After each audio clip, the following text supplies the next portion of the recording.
Sudah sering kita lihat tentang banyaknya penampakan monster, hantu, UFO, uka-uka, koruptor yang bisa nonton tenis di Bali yang berhasil tertangkap kamera, dan sebagiannya menjadi berita utama pada kala itu. Salah satu yang ramai diperbincangkan adalah penampakan sosok binatang purba, yaitu Plesiosaurus atau dinosaurus sejenis reptil purba air, di mana sebuah organisasi bernama Kriptozoologi pun membentuk kelompok tim ekspedisi yang dipimpin oleh seorang ahli zoologi bernama Jonathan. Ini orangnya dengan menamai ekspedisi ini dengan nama The Dinosaurs Project atau Proyek Dinosaurus. There are any shy dinosaurs in this jungle to investigate. Dia bernama Luke, anak kandung Jonathan yang keke ingin ikut dalam ekspedisi ini, tetapi Jonathan tidak mengizinkannya, sehingga Luke menjadi pundung dan agak kecewa dengan keputusan ayahnya tersebut. this. Ekspedisi ini sendiri berlokasi di Kongo yang merupakan negara Afrika bagian tengah yang menjadi tempat ditemukannya penampakan reptil purba air yang kita lihat tadi. Dan mari saya perkenalkan Anda dengan satu persatu anggota tim yang akan ikut. Ada Charlie yang merupakan asisten Jonathan, lalu ada Liz, sang ahli medis yang siap mengobati apabila ada yang terluka. Kemudian ada kru TV yang terdiri dari kameramen dan boomer yang akan mendokumentasikan seluruh perjalanan dalam proyek dinosaurus ini. Tiba di Kongo, Luke diminta untuk tetap tinggal di hotel sampai tantenya datang menjemput, karena selama ekspedisi ini Luke sudah dititipkan kepada tantenya. Namun di situ lagi-lagi terlibat perdebatan kecil ketika Jonathan menolak permintaan Luke untuk ikut ekspedisi ini, karena sekali lagi bukan tidak mau dan tidak sayang, tetapi ekspedisi ini bisa menjadi sangat berbahaya, dan yang Jonathan khawatirkan hanyalah keselamatan Luke, putranya seorang. Dan inilah The Dinosaurs Project. Setibanya di lapangan udara, mereka bertemu dengan seorang wanita lokal bernama Amara yang akan menjadi guide atau penunjuk jalan, karena hutan ini sendiri sangat luas dan lokasi yang akan mereka tuju berada tepat di tengah-tengah hutan belantara yang sangat jarang sekali dikunjungi oleh para wisatawan. Menggunakan helikopter, Jonathan dan tim terlihat sudah berada dalam penerbangan menuju titik yang dituju. Namun alangkah terkejutnya Jonathan saat mengetahui jika Luke, putranya, diam-diam ikut bersembunyi di ruangan bagasi. Entah bagaimana caranya dia bisa ada di sana, tetapi sang pilot tidak bisa putar balik karena bahan bakarnya tidak akan cukup. Yang di sini lagi-lagi sang ayah membentak dan memerahi Luke yang keras kepala untuk ikut dalam ekspedisi ini.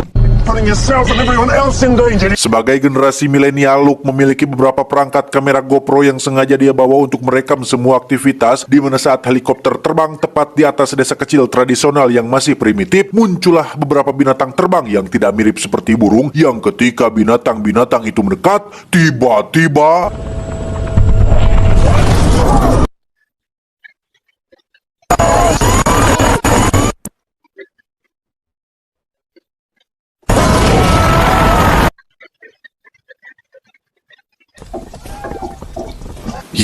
helikopter menabrak salah satu burung yang membuat mereka semua terdampar di tengah hutan, di mana pilot dan co-pilot pun tewas dalam insiden itu, sedangkan yang lainnya berhasil selamat dan terpaksa harus bertahan di hutan ini sampai tim evakuasi datang menjemput. Let's go!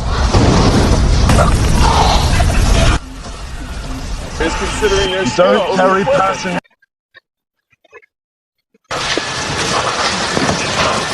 Tiba di desa tradisional, mereka tidak melihat satu orang pun yang tinggal di sana, yang karena hari sebentar lagi gelap, Jonathan dan kawan-kawan memutuskan untuk tinggal di salah satu gubuk yang ada di sana. Disinilah Luke memberikan sedikit kontribusi ketika dia membawa kamera sensor gerak yang bisa merekam secara otomatis apabila ada pergerakan di luar sana. Stok makanan pun lebih dari cukup untuk mereka bisa bertahan selama beberapa hari, sehingga untuk sementara waktu semuanya masih aman terkendali.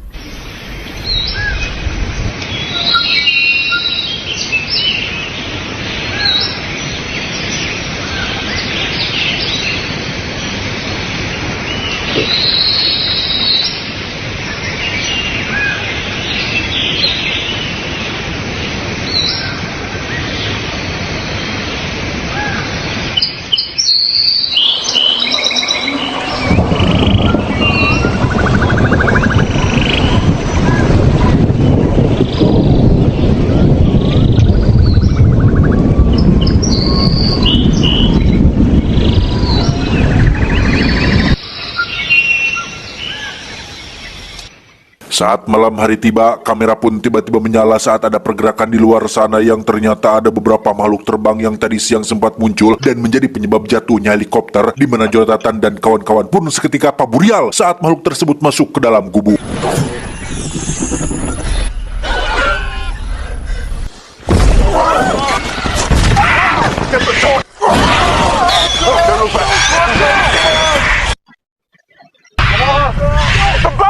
Mereka semua pun kabur ke tepi sungai dan naik ke atas perahu milik penduduk desa. Beruntung makhluk itu tidak mengejar, sehingga mau tidak mau mereka semua harus bertahan di atas perahu tersebut.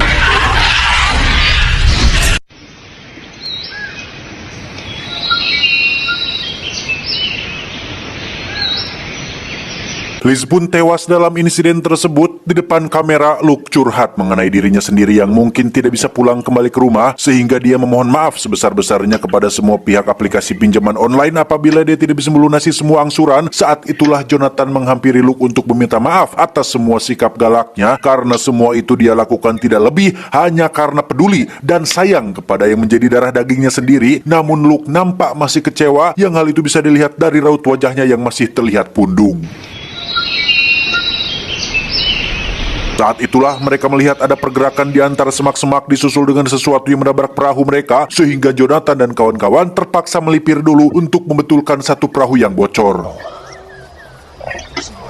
Mereka pun mendirikan tenda dan memutuskan untuk bermalam di tepi sungai, di mana Luke terlihat masih anteng dengan telepon satelitnya yang dianggap menjadi satu-satunya alat yang bisa membawa mereka pulang. Jonathan dan kawan-kawan pun makan malam bersama dengan Amara yang menceritakan tentang awal penampakan makhluk purba muncul, di mana warga lokal percaya jika kemunculan makhluk-makhluk purba ini disebabkan oleh penebangan pohon secara besar-besaran yang dilakukan oleh banyak perusahaan besar.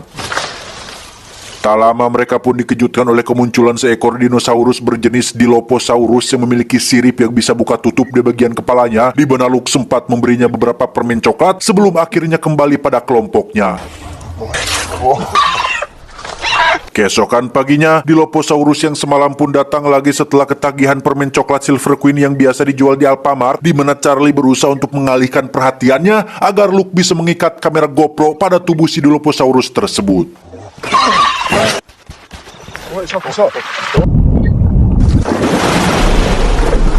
Mereka semua benar-benar sangat terkesan saat melihat si Dilophosaurus ini mampu berenang dan menyelam di dalam air, yang setelah beberapa saat terus memantau, akhirnya ditemukanlah sebuah goa yang menjadi jalan masuk dan keluar para dinosaurus ini. Namun karena jarak yang terlalu jauh, kamera pun seketika mati akibat transmisi atau sinyal yang tidak terjangkau.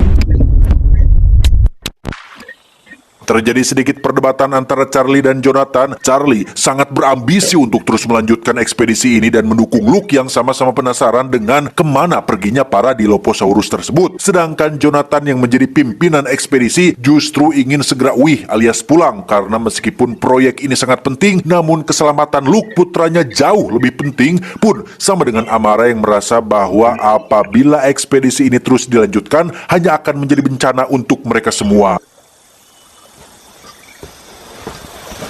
Pada akhirnya mereka semua pun sepakat untuk pulang. Jonathan dan yang lain berada di perahu paling depan, sementara Luke dan Charlie berada di perahu belakang. Setelah jaringan terjangkau, mereka kembali memantau pergerakan si Dilophosaurus hingga keduanya melihat ada emaknya Dilophosaurus yang berukuran sangat besar, sehingga mereka semakin penasaran dan yakin bahwa gua tersebutlah satu-satunya jalan masuk untuk mereka bisa melihat sendiri tentang apa yang menjadi tujuan dari ekspedisi ini.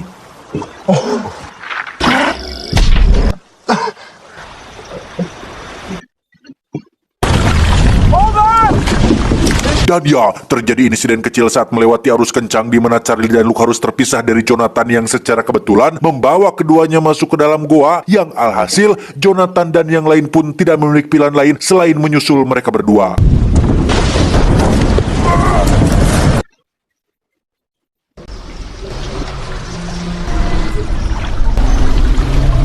Ternyata ada sebuah sungai kecil yang terhimpit oleh tebing bebatuan. Sungguh indah dan menawan ciptaan Tuhan. Tak lama muncullah Jonathan dan kawan-kawan yang berhasil menyusul, yang ketika mereka sedang akan mencari daratan, tiba-tiba Ya, satu kameramen TV pun tewas dilahap oleh dinosaurus air, di mana Luke dan Charlie sendiri lebih dulu sampai di daratan, dengan Charlie yang terus berjalan ke dalam hutan tanpa menunggu yang lainnya. Karena tak ingin sendirian, Luke dengan terpaksa terus mengikuti Charlie hingga sampai di sebuah lokasi yang terdapat lubang guanya. Charlie pun sekonyong-konyong mendorong Luke jatuh ke dalam gua tersebut sesaat setelah telepon satelitnya sudah berada di genggamannya.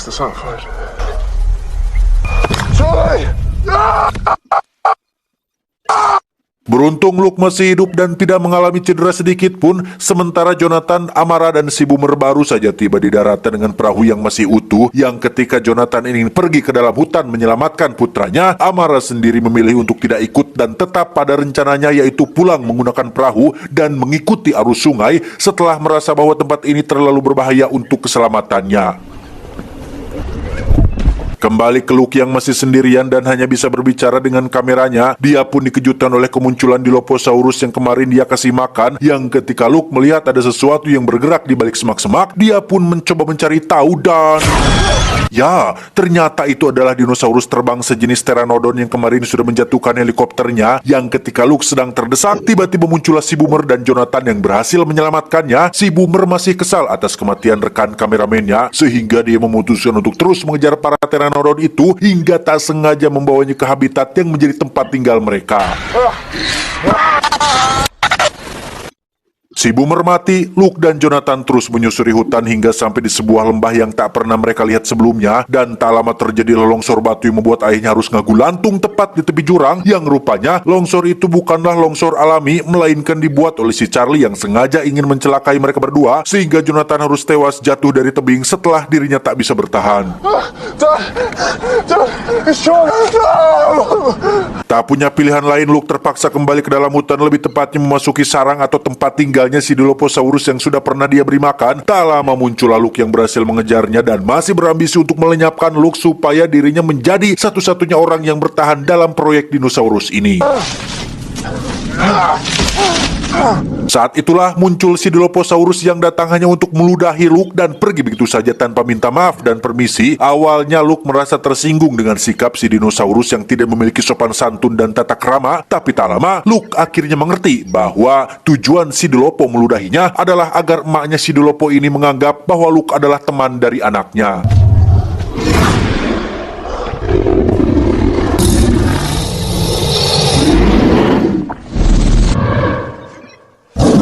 Charlie tewas dilahap sementara Luke pergi ke lembah dan menyadari bahwa tempat ini adalah lokasi yang menjadi habitatnya para dinosaurus yang masih bertahan selama jutaan tahun. Dengan fakta bahwa dia tidak bisa kembali pulang, Luke pun mengumpulkan semua hard drive kamera milik para kru TV termasuk kameranya sendiri dan melemparkannya ke bawah air terjun berharap ada orang yang akan menemukannya.